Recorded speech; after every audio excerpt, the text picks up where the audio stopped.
नमस्कार दोस्तों, मैं हर्षद कुमार जोशी स्वागत करता हूँ आपका हमारे YouTube चैनल HN के रिएक्शन में। दोस्तों, मेरा नाम है हर्षद कुमार जोशी और मेरा चैनल का नाम है HN के रिएक्शन। तो आप हमारे चैनल पे पहली बार आए हो तो चैनल को ज़रा सब्सक्राइब ज़रूर कर देने का, क्योंकि चैनल को सब्सक्राइब करने से हमको एक हेल्प मिलती है वीडियो आगे बढ़ाने में। और हमको जब आप चैनल को सब्सक्राइब करते हैं तो हमको भी एक उत्साह मिलता है कि चलो भी आप भी हमारे चैनल के सब्सक्राइबर हो गए, हमारे फैमिली के मेंबर हो गए। तो आज का वीडियो देखने से पहले अगर वीडियो अच्छा लगे तो लाइक भी जरूर कर देने का और वीडियो को शेयर भी जरूर कर देने का।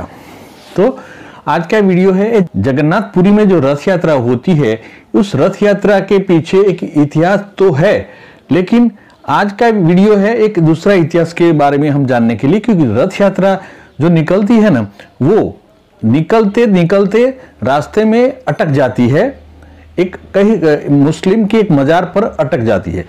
वो क्यों अटक जाती है इसके बारे में आज हम वीडियो देखेंगे। ज़्यादा देरी नहीं करते हुए चलिए स्टार्ट करते हैं आज का ये जगन्नाथपुरी वाला इंटरेस्टिंग वीडियो।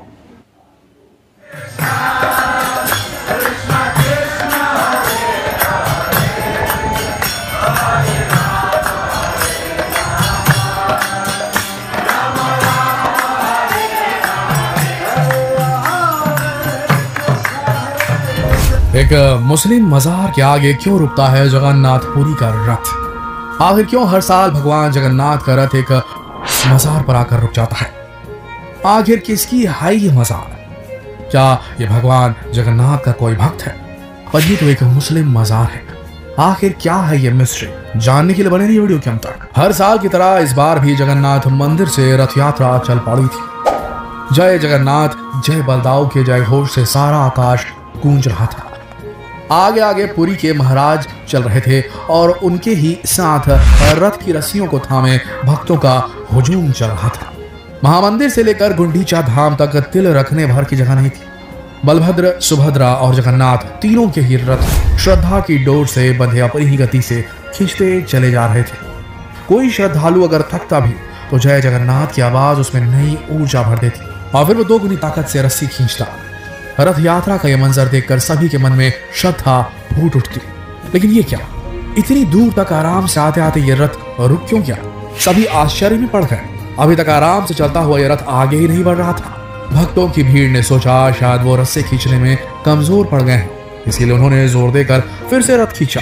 लेकिन न रथ अपनी जगह से हिला और ना ही यात्रा आगे बढ़ी। लोग हैरान और परेशान हो रहे थे। कोई चमत्कार मान रहा था तो कोई आश्चर्य। लोग कर रहे थे कि क्या प्रभु जगन्नाथ नाराज हो गए हैं? श्रद्धालु तमाम बार कोशिश करते और रस्से को खींचते और सफल न हो पाने पर निराश हो जाते। लाख कोशिशों के बावजूद भी कुछ नहीं हो रहा था। इसी बीच एक बूढ़ा लाठी टेकता भीड़ को चीरता मुख्य रथ के सामने आ पहुंचा। रस्से खींच रहे कोचवानों से कहा, मैं रथ को आगे बढ़ाने की कोशिश कर सकता हूँ, बस मेरी बात मानिए। रस्से खींचने वाले ने एक बार उसके बूढ़े कमजोर शरीर को देखा, लेकिन उसकी आवाज में कोई जादू था जिसने सभी को बुजुर्ग की बात मानने के लिए मजबूर कर दिया। बूढ़े व्यक्ति ने कुछ कहा नहीं, उंगली के इशारे से सामने की ओर दिखा दिया। उस दिशा में एक मजार थी। उसके ऐसा करने से लोग और ज्यादा हैरान हो गए। ये भला भगवान के रथ का मजार से क्या संबंध हो सकता है?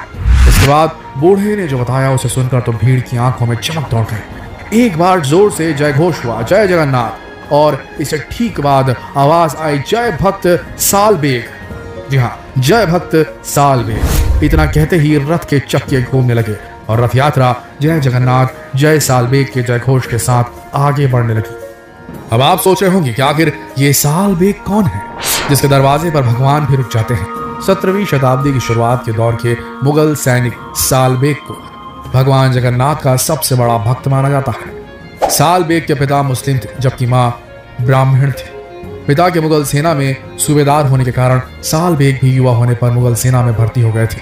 सालबेग मुस्लिम धर्म के मानने वाले थे, मगर उसके जीवन में एक ऐसी घटना घटी जिसने उसे भगवान जगन्नाथ का परम भक्त बना दिया। एक युद्ध के दौरान सालबेग बुरी तरह घायल हो गया था। अपने घाव के इलाज के लिए सालबेग ने कई हकीमों और वैद्यों के यहाँ चक्कर लगाया, मगर उसकी चोट ठीक नहीं हो सकी। घाव गंभीर हो जाने के कारण सालबेग को मुगल सेना से भी निकाल दिया गया। इस कारण साल बेग मानसिक और शारीरिक रूप से परेशान रहने लगे। इलाज के बावजूद फायदा न होने पर साल बेग की मां ने भगवान जगन्नाथ की पूजा की और साल बेग से भी ऐसा ही करने को कहा। मां के कहने पर साल बेग ने भी भगवान जगन्नाथ की पूजा की। साल बेग भगवान जगन्नाथ की भक्ति में इतना डूब गया कि वो दिन रात पूजा अर्चना में ही जुटा रहता था। भगवान जगन्नाथ की पूजा अर्चना के कारण साल बेग को काफी फायदा मिला और साथ ही उसे मन का सुकून भी मिला। एक रात जब साल बेग सो रहा था तो भगवान जगन्नाथ उसके सपने में आए और उन्होंने उसके माथे पर भभूत लगाया। जब सुबह साल बेग की नींद खुली तो उसने देखा कि ये तो बस एक सपना था, लेकिन फिर उसने देखा कि उसके माथे पर सचमुच भभूत लगी हुई है और उसकी चोट भी ठीक हो चुकी है। वो खुशी से नंगे पैर दौड़ता हुआ भगवान जगन्नाथ के दर्शन करने गया, लेकिन मुस्लिम होने के कारण उसे मंदिर में प्रवेश करने की अनुमति नहीं मिली। इसके बाद साल बेग मंदिर के बाहर ही पूजा अर्चना करने लगा। उसने भगवान जगन्नाथ पर कई भक्ति गीत व कविताएं लिखी। उड़िया भाषा में लिखे गए साल बेग के गीत काफी प्रसिद्ध हुए।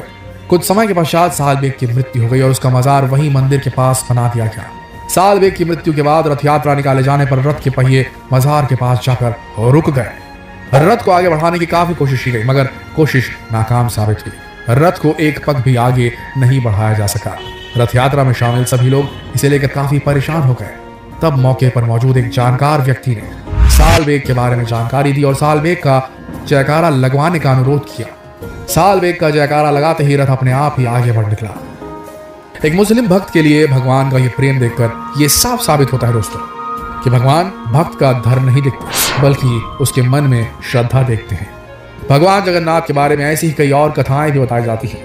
भगवान जगन्नाथ को श्री कृष्ण का अवतार माना जाता है और इस जगह को धरती का बैकुंठ धाम कहा जाता है। मतलब ये वो जगह है जहाँ भगवान स्वयं निवास करते हैं।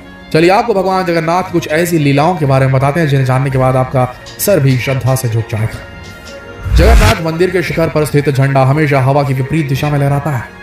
वैसे आमतौर पर दिन के समय हवा समुद्र से धरती की तरफ चलती है और शाम को धरती से समुद्र की तरफ, लेकिन आपको जानकर हैरानी होगी कि यहाँ इसके बिल्कुल उलट होता है। अब ऐसा क्यों? ये रहस्य आज तक कोई नहीं जान पाया। इसे भगवान जगन्नाथ की लीला ही कहा जा सकता है।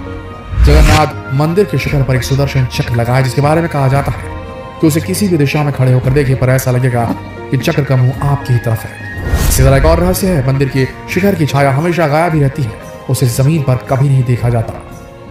कहते हैं कि मंदिर के अंदर समुद्र की लहरों की आवाज किसी को भी सुनाई नहीं देती, जबकि समुद्र पास में ही है।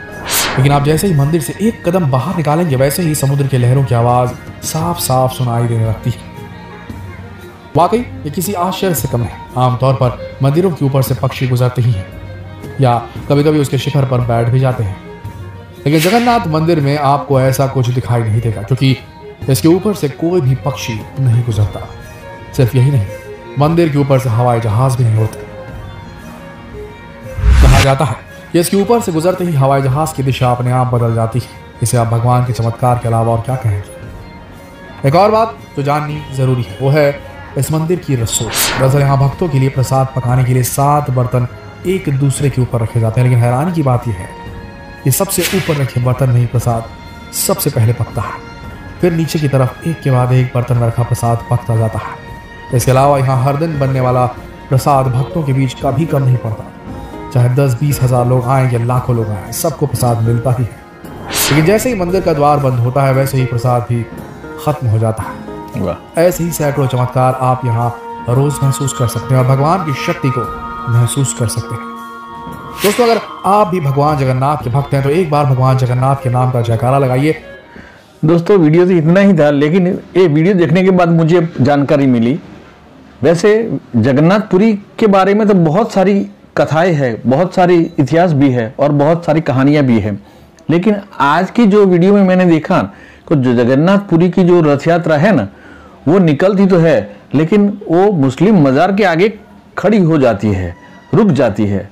तो उसका महत्व जानने के लिए मैंने प्रयत्न किया, तब ये वीडियो मुझे मिला और ये वीडियो में बताया है कि जब रथ यात्रा निकलती है तो मुस्लिम मज़ार के आगे रुक जाती है, और रुक जाने का कारण जब मैंने सुना तब मुझे बहुत आनंद और आश्चर्यचकित हो गया, क्योंकि रथ यात्रा रुक जाती है ना, वही जो मजार है वो मजार एक मुस्लिम की मजार थी और वो मुस्लिम भगवान जगन्नाथ का प्रिय भक्त था।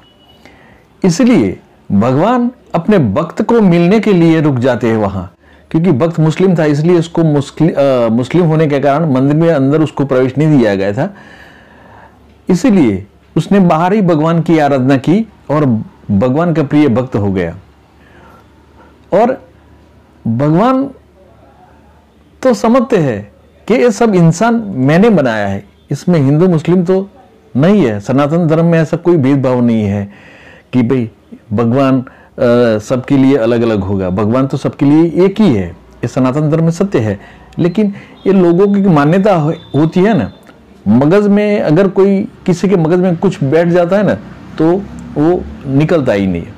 लेकिन हमारा सनातन धर्म इतना महानता है, और भगवान, कोई भी भगवान एक ही होता है। भगवान किसी भक्त में अंतर नहीं रखता, चाहे कोई हिंदू है, मुसलमान है, ख्रिस्ती है, ईसाई, कोई पादरी हो, कोई भी हो।